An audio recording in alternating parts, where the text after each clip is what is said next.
Karibuni tusikie maneno ya Mungu. Pasipo kukawia tu wakati ya kitabu cha Mithali.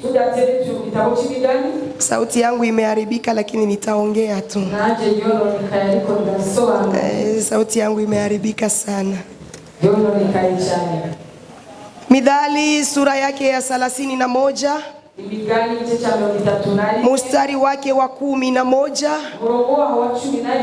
Tutaruka mustari wa 30. Tunasoma kwa jina la Yesu. Moyo wa mumewe umuamini, wala hata kosa kupata mapato. 30. Upendeleo udanganya, na uzuri ni ubatili. Bali mwanamke amchaye Bwana ndiye atakayesifiwa. Amen. Tukasema tena huduma ya mwanamke ndani ya nyumba yake. Mwanamke ni msaidizi, na mwanamke ni wa thamani kama jinsi Mungu alivyomleta akawa wa thamani. Tunasema usikubali mtu akudharau. Uko kiumbe ambao ulikuja kwa muda ambao ni maalum. Anaelea mtoto wa kwanza ni mama. Anayefundisha wa kwanza mtoto ni mama. Daktari wa kwanza wa mtoto ni mwanamke. Anayejua mambo yaendeki ndani ya nyumba ni mwanamke. Anayekuwa na macho ya kuona mbali ni mwanamke. Anayekuwa mshauri mzuri ndani ya nyumba ni mwanamke. Acha niseme tena, furaha ya nyumba ni mwanamke. Acha nipande tena, raha ya nyumba ni mwanamke. Acha niongee tena, maua ya dunia ni mwanamke. Niliwaambia vendredi kwamba wanaume wanavaa nguo ya modele moja wabadilishaki. Si tumeona wachungaji nyuma ya suruali anavaa nini? Hamu niambie, nyuma ya suruali anavaa nini? Wakijitahidi ni costume, anageuza buto zilikuwa au kuwa nazitia moja 2 3 anamaliza.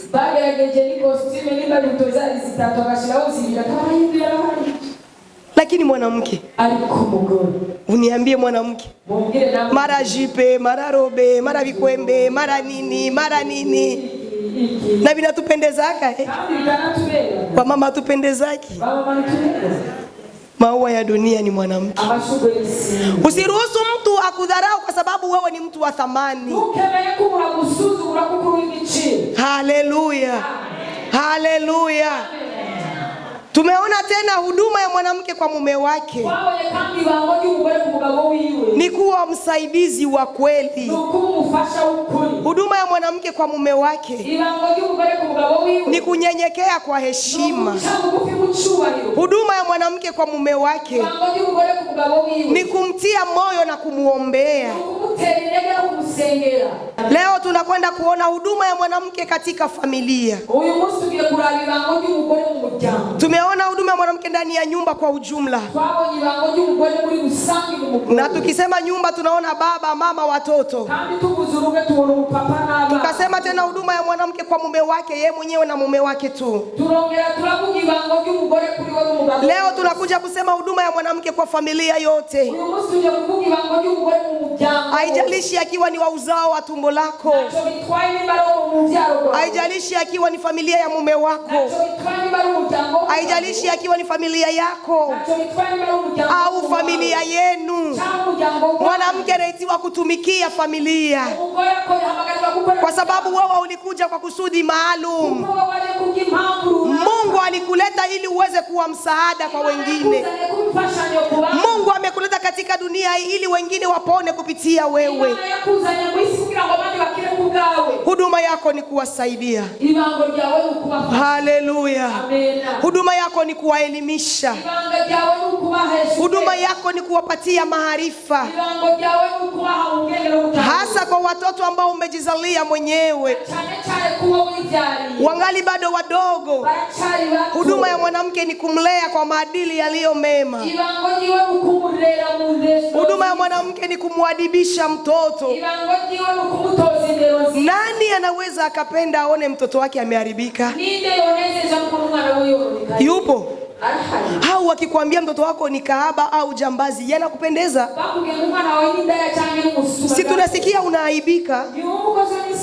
Au basi mtoto wako wakimkamata ameiba wakamfunga, wako nampiga pale mtaani, si utaaibika kama mzazi? Basi Mungu akupatie nguvu za kulea vizuri kwa jina la Yesu. Na kuombea Mungu akupatie nguvu ya kulea katika jina la Yesu. Wakati mwingine mzazi wa mama, Mungu awapatie roho ya kujenga na kulea vizuri kwa jina la Yesu.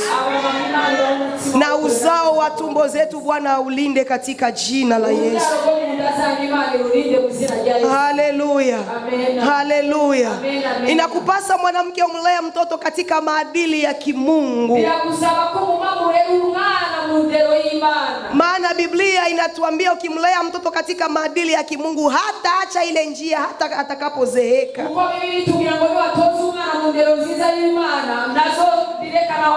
Wengine mnatuona leo tunakuwa watumishi wa Mungu kwenye madhabahu. Kuna mzazi alinilea ningali mdogo, alinifundisha Mungu ningali kimdogo. Nilinyonya maziwa ya mama, ananiambia alikuwa ananifundisha Mungu. Sunday school nililelewa ndani. Sunday school nalimo. Haleluya. Nikaimba kwaya ya msingi ya watoto mpaka ya kupanda ya vijana, mpaka ati leo bado niko muimbaji. Sasa kuna mbegu ambayo mzazi ana uwezo ya kuipanda ndani ya mtoto na isitokake milele. Leo ninasimamaka na mfundisha mama yangu aliyenizaa. Nikienda mikutano na wenzangu tunaandaa maretrete, mama anakuja mretrete, anafanya naye siku 3, anakaa na mfunza na anatulia na anambia amen.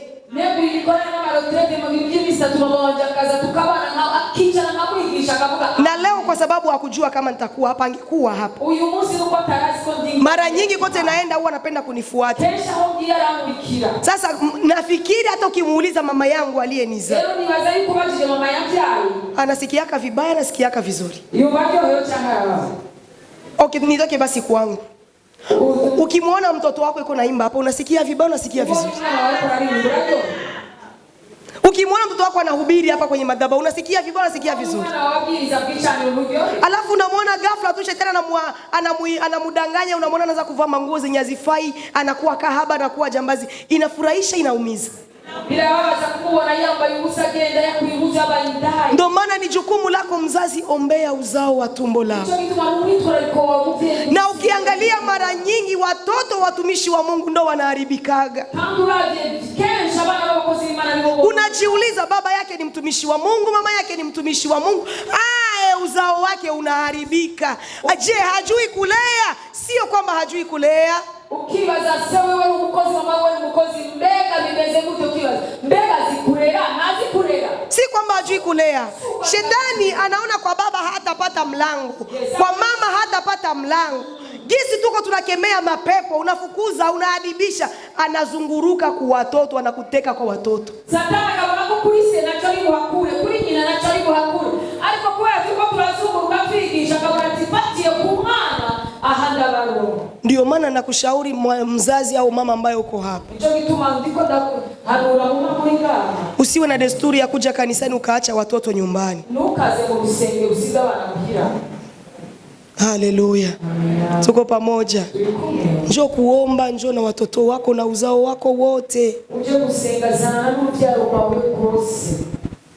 Mama mmoja alikuwa na desturi ya kwenda kanisani, anaacha watoto nyumbani.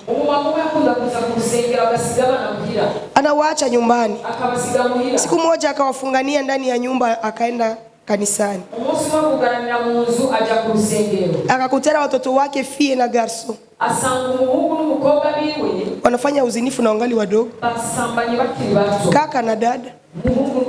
Mama yuko kukanisa, kaka kadevierge dada,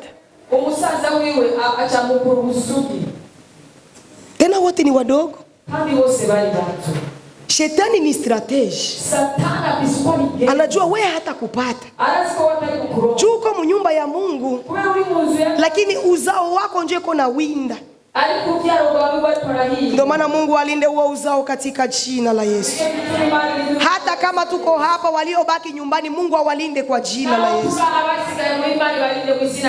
Zile pepo tunafukuza kwenye madhabahu haziendaki mbali, zinarudia mu familia zetu. Mungu alinde jamaa zetu na familia zetu kwa jina la Yesu. Haleluya. Haleluya. Kuna madhara yanayopatikana wakati mama anapoteza huduma yake katika familia. Yapo madhara. Nataka tusikie hayo madhara. Wakati mama au mwanamke anapoteza huduma yake ndani ya familia, kuna kuja madhara. Kumbuka tumekuambia kwamba mwanamke ni msaidizi.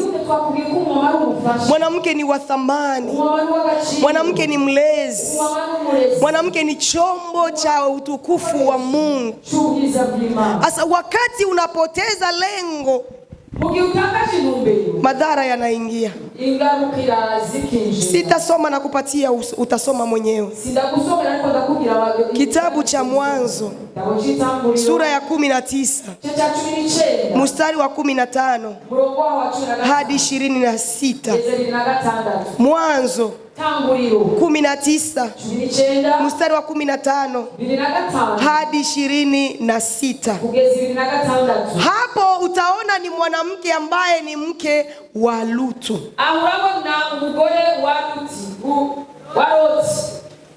Mke wa Lutu. Mungu, malaika anakuja kuambia watoke Sodoma, maana anataka kuangamiza ile mji kwa sababu dhambi zilikuwa zimenuka mbele za Mungu. Malaika yaje kuambia ngo bape muri ico gisagara kuko Imana yari igiye kugihonya kuko ibyaha byari byahabutse muri ico gisagara. Mungu akawafinyia clean day. Akamwambia Lutu, toka pamoja na wajamaa yako, yani mke na watoto, mtoke katika mji huu, nataka kuuangamiza. Walipokuwa katika kusitasita, malaika akawashika mkono, akawaondoa katika mji wa Sodoma. Wakaondoka. Lakini mbele waondoke, waliagizwa, wakaambiwa, jinsi mnatoka ndani ya huu mji, musigeuke nyuma. Toka na uende, usiangalie nyuma. Nataka niulize, ni mume ndiye alisema au ni Mungu ndiye alisema? Mungu ndiye alisema. Aliambia familia yote. Na ndani ya familia palikuwa ndani mwanamke. Naendelea kukuambia, ukipoteza mstari wa huduma yako, yapo madhara yataingia.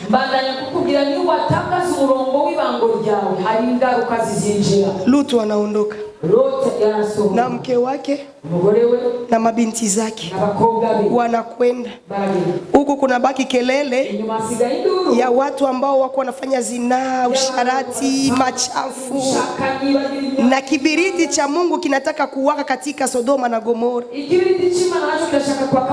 Wako wanakwenda katika safari, wako wanakwenda katika safari. Nyuma kuna makelele. Katika safari kuna watu wako wanaongea. Katika safari huko nyuma kuna maendeleo yenye yapo, lakini waliambiwa usigeuke, endelea mbele. Wakaendelea safari, wakaendelea safari. Walipofika sehemu sijui, mke wa Lutu akageuka, akawa nguzo ya chumvi, akapoteza huduma ya utiifu.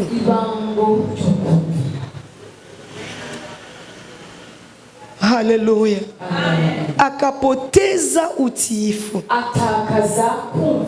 kwa Mungu, kwa mume wake. Badala badala ya kuupoteza, madhara yakaanzia kwake, historia yake ikaishia pale.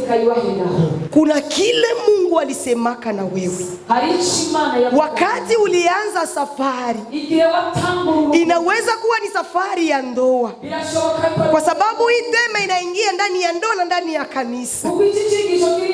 Ukachukua maamuzi ya kuambatana na mume wako, ukaanza safari ya ndoa, lakini ghafla unakumbuka kama ex. Sasa uko mkitanda na mume wako, unaanza kumwambia wewe unifikisha kileleni. Filipo alikuwa ananifikisha mpaka nasikia nataka kusara. Unakumbuka? Bwana atusaidie na Bwana atusamehe. Bwana atusamehe madhara. Akapoteza maisha yake. Ukikuwa mtu wa kukumbuka ya nyuma. Leo tulikuwa kanisani, tulikuwa na tema inasema usikumbuke yaliyopita, usikumbuke mambo ya zamani, pambania future yako. Ukikumbuka mambo ya nyuma, utakuwa na stress. Ukikumbuka mambo ya nyuma, hautatosheka na hali ambayo Mungu alikuweka ndani. Ukikumbuka mambo ya nyuma, utamkufuru Mungu. Hivi mnakaa kimya, naamini vinaingia kwa jina la Yesu. Sina hata woga, vinaingia. Haleluya. Haleluya. Haleluya. Mke wa Lutu aligeuka nyuma, akasababisha madhara ndani ya familia yake. Alitoka kwa kimwili, anaonekana anakwenda, lakini moyo ulibakia Sodoma. Akili zilibakia Sodoma, mawazo yalibakia Sodoma. Wanamuona wako pamoja katika safari, lakini kumbe hawako naye, yuko Sodoma. Anakumbuka mema ya Sodoma, anakumbuka bwate za Sodoma, anakumbuka uzinifu wa Sodoma. Hata katika safari ya kwenda mbinguni, kuna watu inaonekana tuko pamoja na wao, lakini wanakumbuka mambo ya nyuma. Tangu aliingia ndani ya Yesu, maisha yake yalibadilika. Mungu angali anampitisha kwenye jangwa. Mungu alinyang'anya vyote alikuwa navyo zamani visivyompendeza. Anaanza kukumbuka, wakati nilikuwa niko mudunia, nilikuwa niko bien. Tangu nimeokoka, sipataki tena pesa. Tangu niliachaka ule bwana wa watu, naanza kashindwa kulipa nyumba. Tangu nilifanyaka hivi, najikuta nakuwa masikini. Lakini acha nikwambie, ukikuwa mtiifu, neno la Mungu linasema utakula mema ya nchi. Utaonekana kama unadharaulika, utaonekana kama hauna kitu, lakini Mungu hatakuacha. Kuna kile Mungu alisemaka na wewe, tii sauti ya Mungu. Kuna marafiki Mungu alikutenganisha nao, alikwambia achana nao, lakini mpaka sasa ungali natembea nao. Tii sauti ya Mungu. Kuna mavazi Mungu alikwambiaka usivae, lakini mpaka sasa ungali naambatana navyo. Tii sauti ya Mungu. Kuna yale Mungu alikukataza, kuna mume wa watu Mungu alikukataza, lakini mpaka leo unasema ndaishi yae. Mpaka leo unasema ndalipa nyumba ya watu waje. Na kushauri jioni ya leo, achilia mume wa watu, tii sauti ya Mungu. Haleluya. Kutokutii sauti ya Mungu kwa mwanamke anapotezaka huduma yake. Ona madhara ya pili iliyokuja. Wale mabinti wa Lutu Mama yao alishabakia kwa sababu ya kutokutii.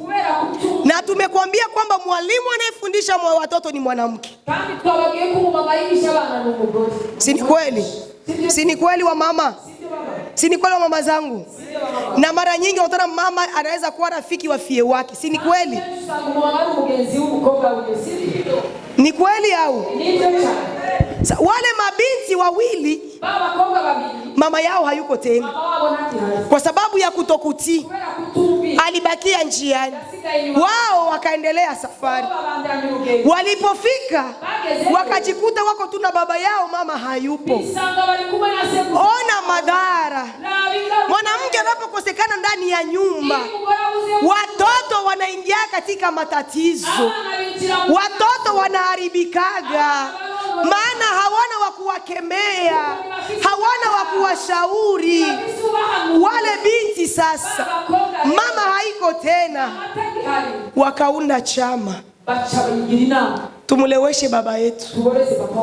Ile hewa ya Sodoma iliwafuata, ikawafuata mpaka kwenye wamefika, wanaanza fikia kutamani baba yao.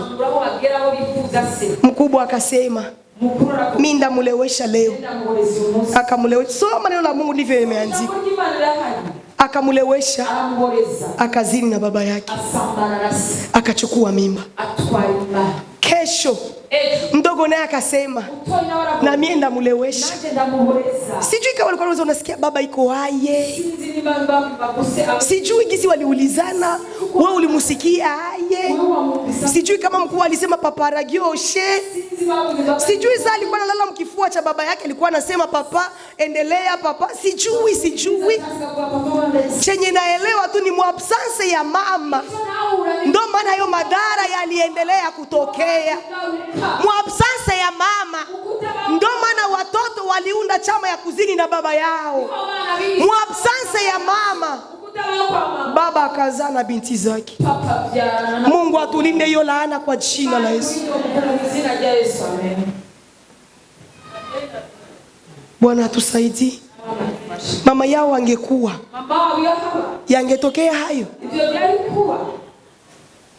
Alafu wakajifariji.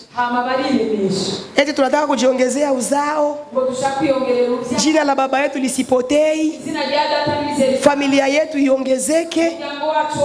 Hata ukibaki peke yako, njia za Mungu ni maelfu, jua kuongeze. Haupaswi kujipasulia njia na kuonesha kwamba wewe uko wa thamani. Ukikosekana ndani ya nyumba, kuna mambo yataharibika. Simama kama mwanamke aliyejua huduma yake. Hadibisha, tengeneza, kosoa. Haleluya.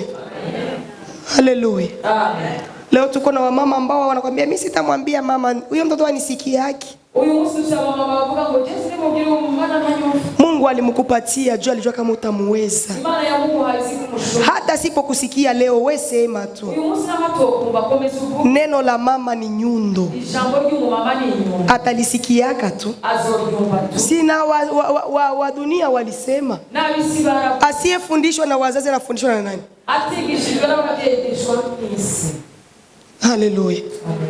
Watoto wa Lutu wakaharibika. Na walipozaa wale watoto, Biblia inaniambia zikakuwa taifa mbili. Zile taifa mbili zikaanza kupigana na Israeli, wakawa maadui wa Israeli. Kumbuka chanzo ilitoka wapi? Kwa mama kutokutii sauti ya Mungu.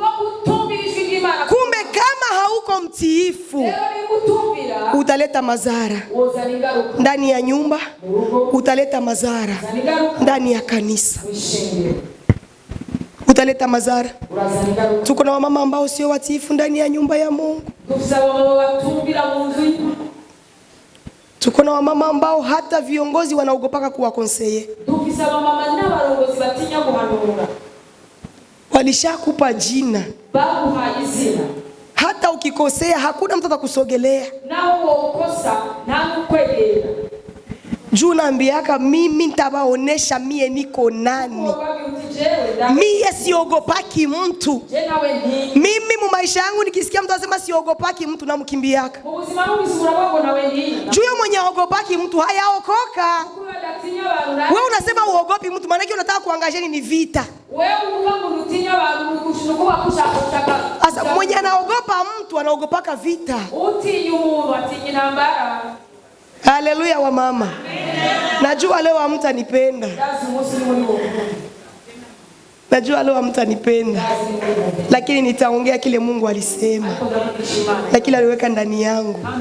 Najua kuna nafsi moja itapokea kitu. Najua hiyo. Wa mama tunaitiwa kwa watiifu. Mtu mtiifu anaambiwaka tena siri ambazo zilikuwa za kumuua. Watu watakuja kumwambia kwa sababu mtu mtiifu anapendwaka. Umuntu yumvira abwirwa n'amabanga abantu bamuhigiye kumwica bakaza bakamubwira ko umuntu yumvira ari bigomabanga. Mtu mtiifu watu wanajimsikiaka. Abantu baramwiyumva. Wewe tunjo kila siku unasema kama siogopaki mtu. Mie hatari ule mchungaji njoo nani kwanza? Na muzidi miaka? Na muzidi pesa? Tena hakusomaka? Kama si kuongoza tu mkanisa.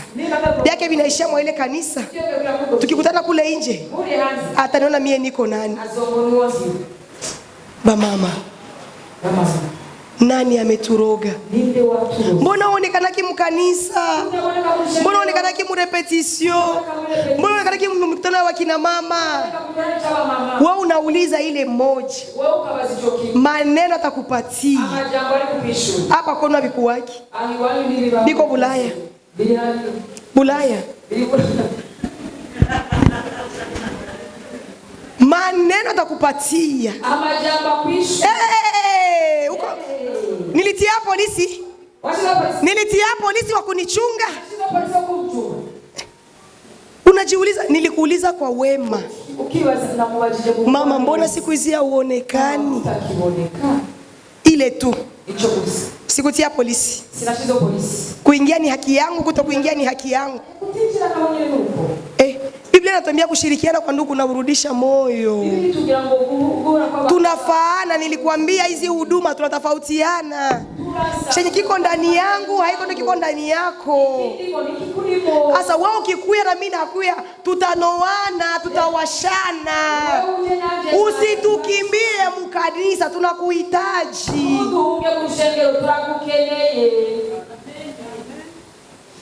Haleluya wa mama. Amen. Kuna mtu lakini kuna nielewa. Tufanye basi hivi. Bwana atusaidie. Bwana atusaidie. Bwana atusaidie. Umeambiwa na Mungu. Sikia na utii. Acha kukumbatia maisha ya zamani. Paulo anasema yaliyokuwa faida kwangu hapo zamani kwa ajili ya Kristo nimeyafanya kuwa mavi. Tangu tuliokoka maisha yako ya zamani na ya leo yangaliki yale yale. We haubadilikaki. Neno la Mungu likisema nili tubadilike. Haleluya. Usikubali familia yako iharibike kwa sababu ya kuzubaa kwako. Usikubali huduma iharibike kwa sababu ya kuzubaa kwako. Na usifurahie mabaya yanapoingia ndani ya kanisa. Na wewe unaweza kuiokoa. Baba mchungaji, Wakristo wa kweli wa hili kanisa utawajua saa yenye kanisa napitia changamoto.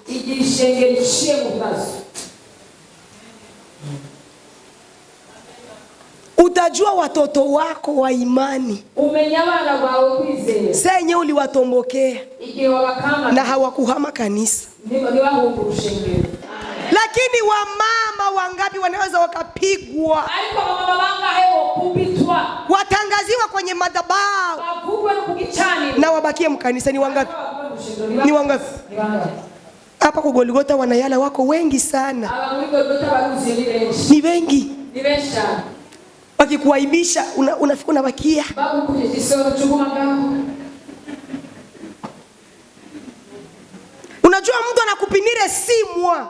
Urazi muragabukunda meza 6. Kisha saa ibada inatoka. Igikorane gisohotse. Anakia kusalimia shalom mafie. Shalom mkoga wanje. Shalom mafi. Shalom mkoga wanje. Ni amani. Na mahoro. Miezi 6 Ameza 6. Na mimi nasema ni amani. Nanje ngavuga na mahoro.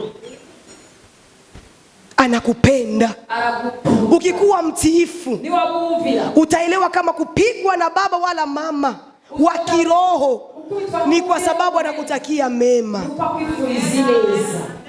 Haleluya. Haleluya. Kwa mama tuwe watiifu. Ndo kwenye niko. Unataka kufika mbali? Uwe mtiifu.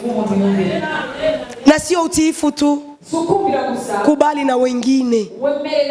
Unataka na wao kukubali kesho, mkubali mwingine.